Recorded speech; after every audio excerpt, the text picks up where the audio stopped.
Hello student, welcome to my YouTube channel. अगर आपको मेरे वीडियोस पसंद आ रहे हैं तो आप मेरे वीडियोस को लाइक करिए, मेरे चैनल को सब्सक्राइब करें और अपने फ्रेंडों के साथ में शेयर करिए मेरे वीडियोस को। और सबसे ज़रूरी चीज़, बेल आइकन को प्रेस करें ताकि आपको मेरी वीडियोस रेगुलर मिलते रहें। चलिए तो आज हम स्टार्ट करते हैं। क्वेश्चन नंबर 4 तक हो चुका था इससे पहले वाली वीडियोज़ में। अगर आपने नहीं देखा है तो उसका लिंक मैं डिस्क्रिप्शन में दे रहा हूँ, उसको देखिए। हम करते हैं आज क्वेश्चन नंबर 5, एक्सरसाइज 10.2 का।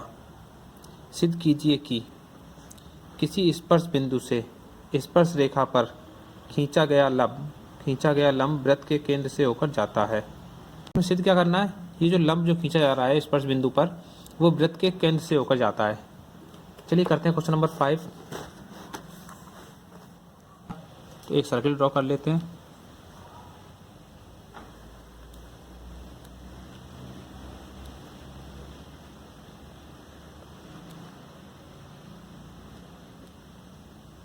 इस पे एक स्पर्श रेखा, ये हमारा स्पर्श बिंदु हो गया। ठीक है, इसको आप कोई नाम दे दीजिए।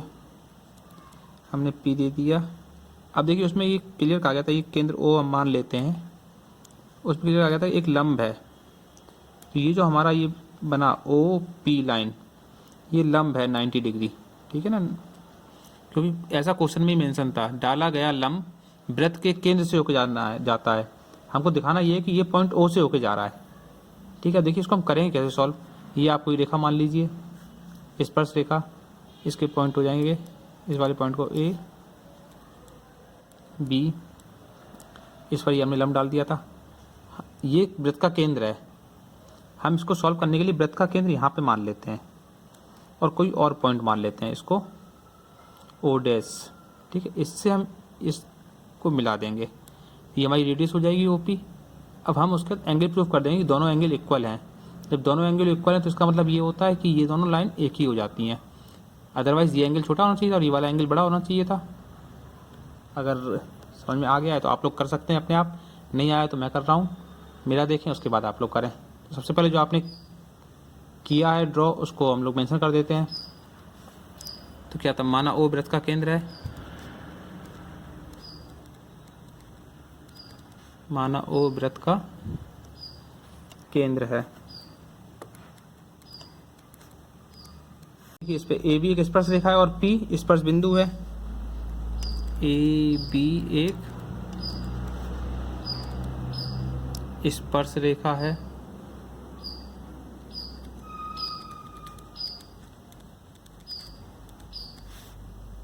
तथा P स्पर्श बिंदु है। अब देखिए इसमें OP क्या है? OP लंब है हमारा किस पे? AB पे। तो OP परपेंडिकुलर किसका हो गया? AB। जब ये इस पे लंब है तो इसका मतलब क्या होता है? Angle OPB 90। और इसको हम क्या करते हैं, इक्वेशन फर्स्ट मान लेते हैं। ठीक है ना। अब देखिए हमने करा क्या, O की जगह पर हमने O डैश ले लिया था। ठीक है ना, तो P से स्पर्श रेखा पर जो हमने इस पे जो खींचा था, ये लंब पड़ा है, ये O डैश हो गया। माना वृत्त का केंद्र, अब हम इसमें क्या करते हैं, माना वृत्त का केंद्र O डैश मान लेते हैं।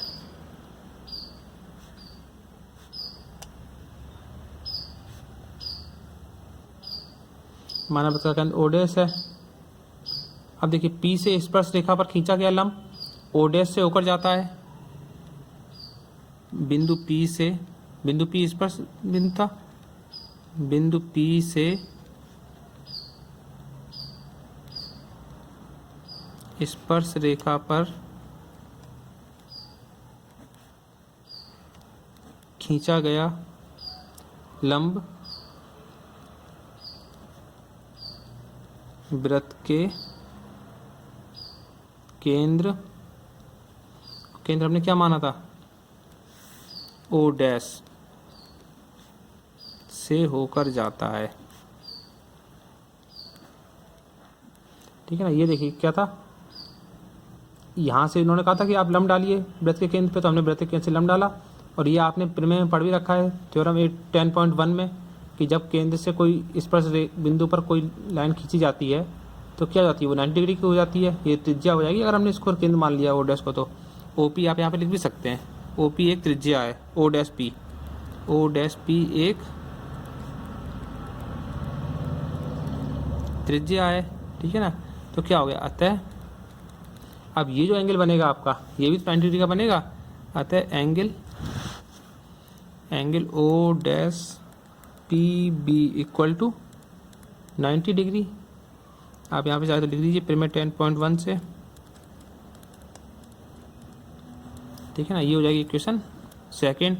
अब देखिए समीकरण 1 और 2 से, समीकरण 1 में क्या था, angle O P B equal to 90, और समीकरण 2 में क्या था, angle O dash P B equal to 90। अब हमको करना क्या, जब दोनों इक्वेशन को आप देखेंगे इन दोनों को, तो इसमें क्या है, दोनों 90 दोनों इक्वल हो जाने चाहिए, ठीक है ना। या फिर आप चाहो तो इसमें लिख भी दीजिए यहाँ पे समीकरण 1 और 2 की तुलना करने पर, समीकरण 1 और समीकरण 2 की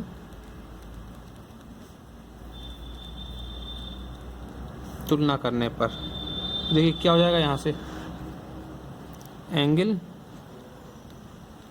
ओ P B equal to angle O dash P B equal to 90, ठीक है ना। दोनों से क्या हो गया, ये 90 हो रहा है, तो इसका मतलब क्या हो गया, angle O P B equal to angle O dash P B, ठीक है ना। अब देखिए आप ये जो आप फिगर देख रहे हैं जो हमने बनाया था, इसमें क्या है, इसमें ये वाला जो एंगल है ये इससे छोटा है, क्योंकि ये तो 90 वाले के अंदर बना हुआ है ना। 90 वाला कौन सा हुआ, ओ पी भी 90 था, और ये इससे छोटा है। तो आप यहाँ पे लिख दीजिए, आकृति से हमें स्पष्ट होता है कि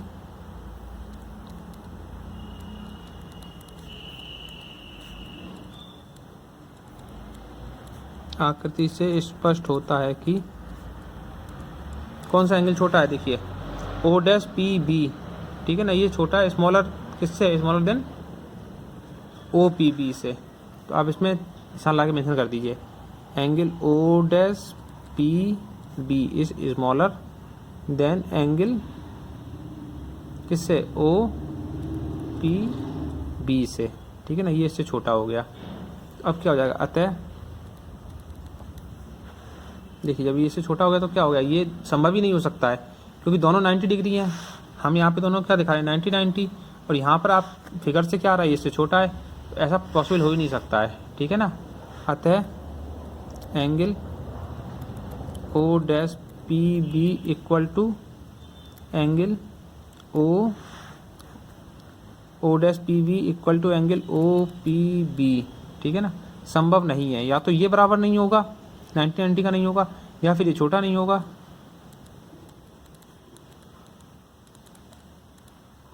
संभव नहीं है, ठीक है ना। ये तभी संभव है, ये संभव कब हो सकता है, ये तभी संभव है जब ओ और ओ डैश एक ही जगह पर होते हैं। ये तभी संभव है जब क्या था, जब ओ डैश, या फिर आप इसको ऐसे लिख दीजिए, जब ये देखिए लंबता, जब ओ पी और ओ डैश पी, ये तभी संभव है जब ओ पी और ओ डैश पी समपाती हो, ठीक है ना। मतलब एक ही रेखाएं हों, दोनों अलग अलग ना हो, ठीक है ना। अतः बिंदु P से स्पर्श रेखा पर खींचा गया, जो बुक में लिखा था वही हम लिख दे रहे हैं, स्पर्श रेखा पर खींचा गया लंब वृत्त के केंद्र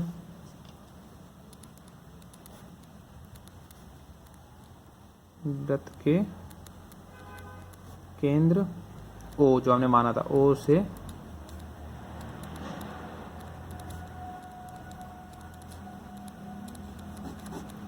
क्वेश्चन नंबर 6, एक बिंदु A से जो वृत्त के केंद्र से 5 मीटर दूरी पर है, वृत्त पर स्पर्श रेखा की लंबाई 4 सेंटीमीटर है।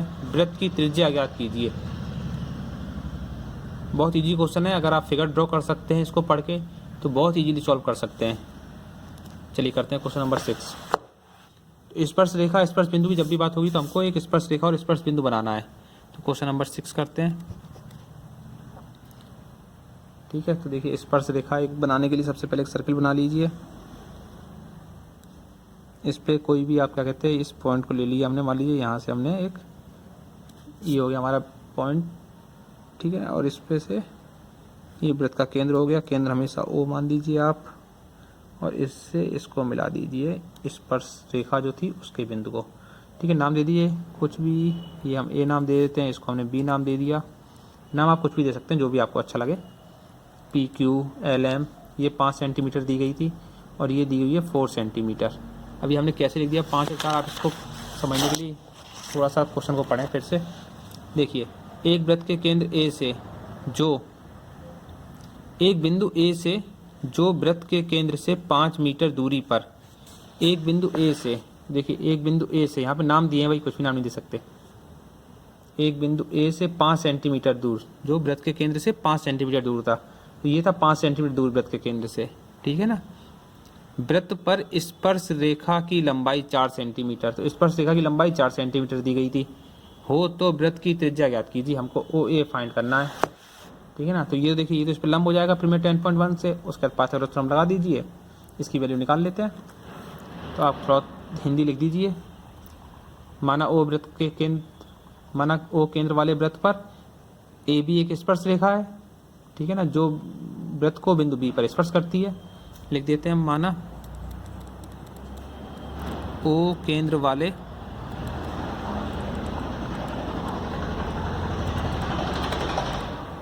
वृत्त पर ए बी एक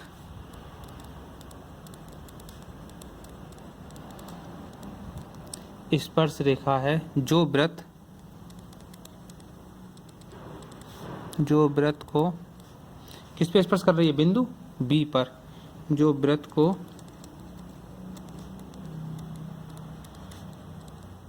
बिंदु बी पर स्पर्श करती है। जब यहाँ पे स्पर्श करती है तो इस पे लंब हो गया, ठीक है ना, स्पर्श करती है, अतः ओ बी परपेंडिकुलर किसके हो जाएगी, ए बी के। इसका मतलब क्या हो जाएगा, ये वाला जो एंगल हो गया 90 डिग्री का हो जाएगा, ठीक है ना। और angle O B A equal to 90, ठीक है। और हमको क्या दिया हुआ था, O A equal to 5 centimetre, A B equal to 4 centimetre, और ओ बी हमको फाइंड करनी है, ठीक है ना। देखिए अब त्रिभुज ओ बी ए में, बहुत इजी क्वेश्चन है ये, त्रिभुज ओ बी ए में पाइथागोरस प्रमेय से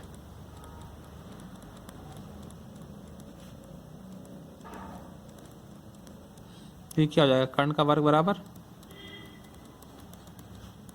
लंब का वर्ग प्लस आधार का वर्ग,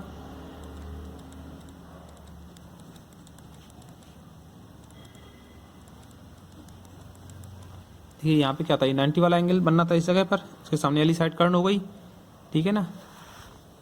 तो ये क्या जाएगी, कर्ण ए ओ का square equal to O B का स्क्वायर प्लस ए बी का स्क्वायर।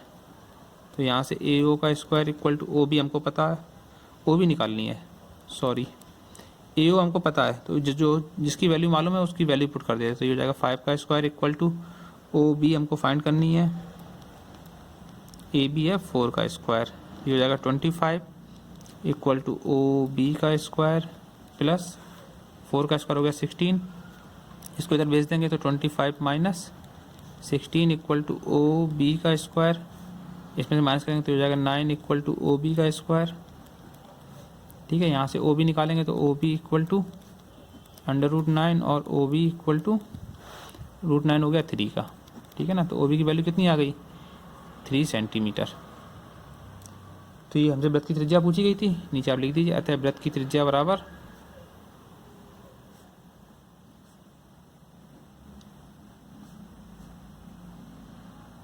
3 सेंटीमीटर।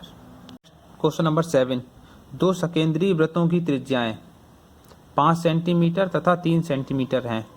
बड़े वृत्त की उस जीवा की लंबाई ज्ञात कीजिए जो छोटे वृत्त को स्पर्श करती हो।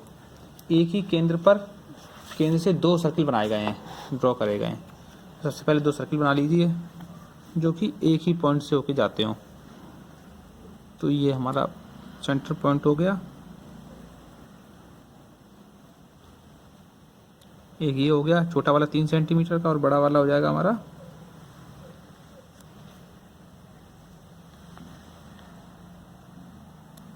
ये हो गया 5 सेंटीमीटर का। ठीक है, यहाँ पे सेंटर पॉइंट ले लीजिए आप इसको। देखिए उसमें कहा क्या था क्वेश्चन में, उस जीवा की लंबाई ज्ञात कीजिए जो छोटे वृत्त को स्पर्श करती हो। देखिए बड़े वृत्त के लिए हो जाएगी ये वाली जो लाइन हम ड्रॉ कर रहे हैं, ये हो जाएगी जीवा, और स्पर्श कहाँ पे कर रही है, ये स्पर्श बिंदु हो गया। ठीक है ना, नाम दे दीजिए, ये हो जाएगी हमारी पी क्यू हो जाएगी हमारी जीवा, इसको नाम दे दीजिए आप ए। ये सेंटर पॉइंट है हमारा ओ ए, इसको ओ नाम दे दीजिए। ठीक है ना, ये हो गया ओ ए। अब देखिए हमको फाइंड क्या करना है, पी क्यू की लंबाई फाइंड करनी है हमको। ठीक है ना, तो पी क्यू है क्या, पी क्यू छोटे वृत्त के लिए स्पर्श रेखा है। ठीक है ना, तो हम चलिए करते हैं इसको, लिख दीजिए पी क्यू छोटे वृत्त के लिए स्पर्श रेखा है जो बिंदु ए पर, जो कि बिंदु ए पर स्पर्श करती है। ठीक है, अब देखिए जब ये स्पर्श करेगी तो क्या होगा, ओ ए इस पे लंब हो जाएगी, तो ओ ए परपेंडिकुलर किस पे, पी क्यू वाली लाइन पर। तो यहाँ पे क्या हो जाएगा, angle O A P equal to 90 degree हो जाएगा। ठीक है, अब हम इसको क्या करते हैं, एक ट्राइंगल ड्रॉ कर लेते हैं इस पे, इससे हम इसको मिला देते हैं। ठीक है ना, और ये हमको पता थी बड़े वृत्त की त्रिज्या कितनी थी, 5 सेंटीमीटर। ये बड़े वृत्त की त्रिज्या, ये छोटे वृत्त की त्रिज्या हो गई है। ठीक है ना, ओ पी इक्वल टू कितनी है हमारी, O P equal to 5 centimetre, और O A equal to 3 centimetre. तो हम यहाँ से पी ए फाइंड कर लेंगे। ठीक है ना, अब देखिए त्रिभुज ओ ए पी में 90 डिग्री वाला एंगल बनना है, राइट एंगल बनना है, तो क्या हो जाएगा, पाइथागोरस प्रमेय, पाइथागोरस प्रमेय से अब क्या हो जाएगा, देखिए ओ पी इक्वल टू कर्ण का वर्ग, ओ पी का स्क्वायर इक्वल टू ओ ए का स्क्वायर प्लस ए पी का स्क्वायर। ठीक है ना, ओ पी की वैल्यू देखिए कितनी दी गई थी हमको, ये बड़े वाले वृत्त की त्रिज्या थी। देखिए ओ पी बड़े वृत्त की त्रिज्या थी, ये 5, ये छोटे वृत्त की त्रिज्या है तो ये 3, ये हो गया 5 का square equal to O A 3 का स्क्वायर प्लस ए पी का स्क्वायर, ये हो जाएगा 25 equal to 9 plus A P का स्क्वायर। इस 9 को इधर भेज देते हैं, 25 minus 9 equal to A P का स्क्वायर, ए पी का स्क्वायर इक्वल टू 25 में से 9 गया 16 बचा, A P equal to under root 16, यहाँ से कितना हो गया, A P equal to 4 centimetre. ठीक है, तो हमने ए पी फाइंड कर ली, ए पी कितनी हो गई, 4 सेंटीमीटर। अब देखिए ए पी, ठीक है ना, इस पर पी क्यू लाइन पर हमने इस पर लंब डाला था, और पी क्यू हमारी जीवा थी, तो केंद्र से जीवा पर जब लंब डाला जाता है तो ये जीवा को 2 भागों में विभाजित कर देती है। ठीक है ना, तो इसका मतलब क्या हो जाएगा, आप यहाँ पे लिख भी दीजिए जाए तो, केंद्र से जीवा पर डाला गया लंब जीवा को 2 बराबर भागों में विभाजित करता है। केंद्र से जीवा पर डाला गया लंब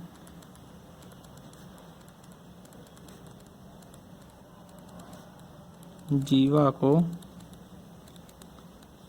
2 बराबर भागों में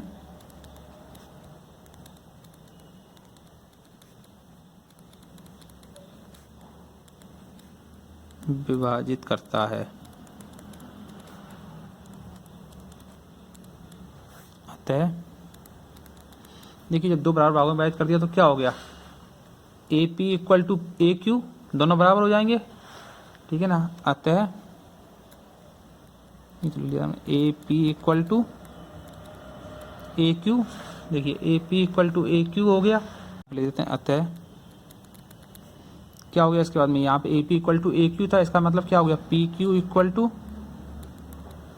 पी क्यू मतलब पूरी लाइन जो थी, P Q equal to 2 into A P. यहाँ से क्या हो गया, P Q equal to, A P की वैल्यू हमने भी निकाल ली थी, 2 into 4, P Q equal to कितनी आ गई, 8 सेंटीमीटर। अतः जीवा की लंबाई बराबर, क्या पूछा गया था, उस जीवा की लंबाई ज्ञात कीजिए। तो अतः जीवा की लंबाई बराबर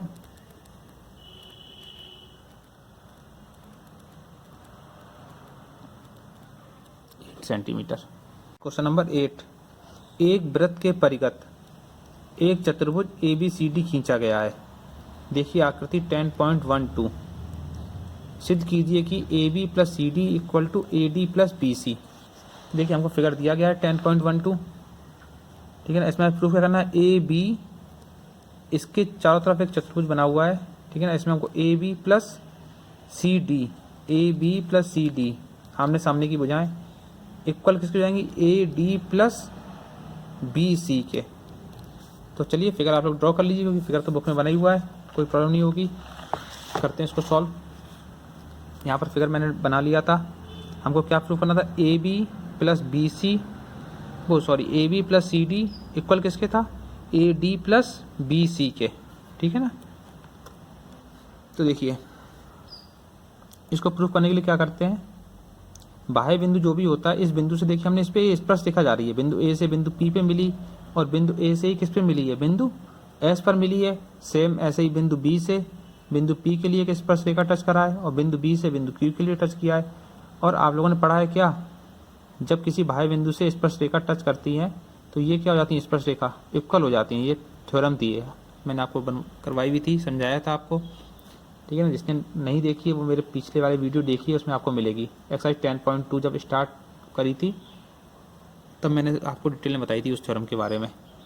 देखिए आप यहाँ पे डायरेक्ट लिख दीजिए, हम जानते हैं कि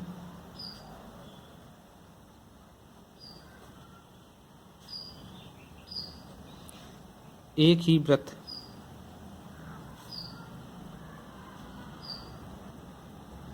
ठीक है ना, एक ही वृत्त के बाह्य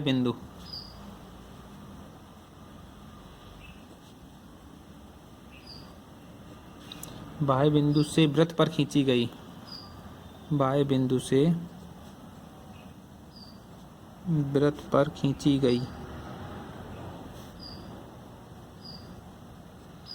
बिंदु पर खींची गई स्पर्श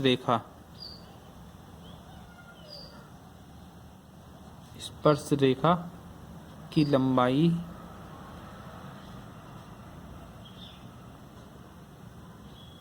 समान होती है, या फिर स्पर्श रेखा समान होती है।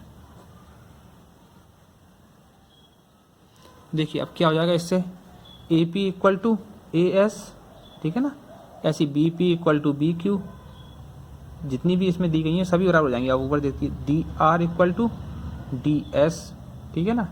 तो हम आप क्या करते हैं, लिख देते हैं आप AP इक्वल टू किसके हो जाएगा, AS के, और सबको इक्वेशन नंबर देते जाइए। इक्वेशन पहली, ठीक है ना, AP के बाद अब BP equal to BQ, equation second, ठीक। उसके बाद में CR इक्वल टू CQ, और लास्ट में DR इक्वल टू DS। इसको इक्वेशन थर्ड और इसको इक्वेशन फोर्थ। अब इन चारों को हम ऐड कर देते हैं, समीकरण 1, 2, 3 व समीकरण 4 को जोड़ने पर। अब देखिए इन चारों को प्लस करते हैं तो इस तरफ वाले इधर जुड़ जाएंगे, इधर वाले इस तरफ जुड़ जाएंगे, ठीक है ना। तो हम इनको ऐड कर देते हैं,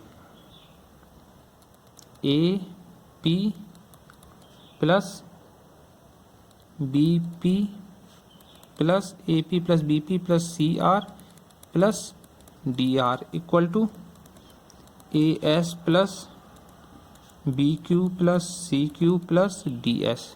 तो ये चारों जो थे हमने इनको प्लस कर दिया।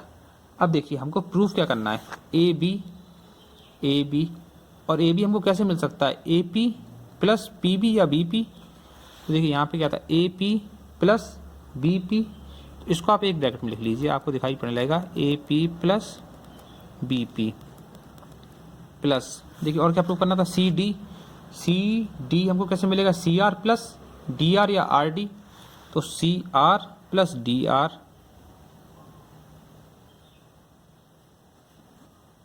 इक्वल टू, सेम इधर भी ऐसे लिख लेते हैं। यहाँ पे क्या था, ए डी हमको प्रूफ करना था, तो ए डी मतलब A S plus S D. देखिए ए एस तो ये रहा, एस डी या डी एस तो ये यहाँ पे मिल गया हमको, A S plus D S, और उसके बाद प्लस बचे हुए जो दोनों थे B Q plus C Q.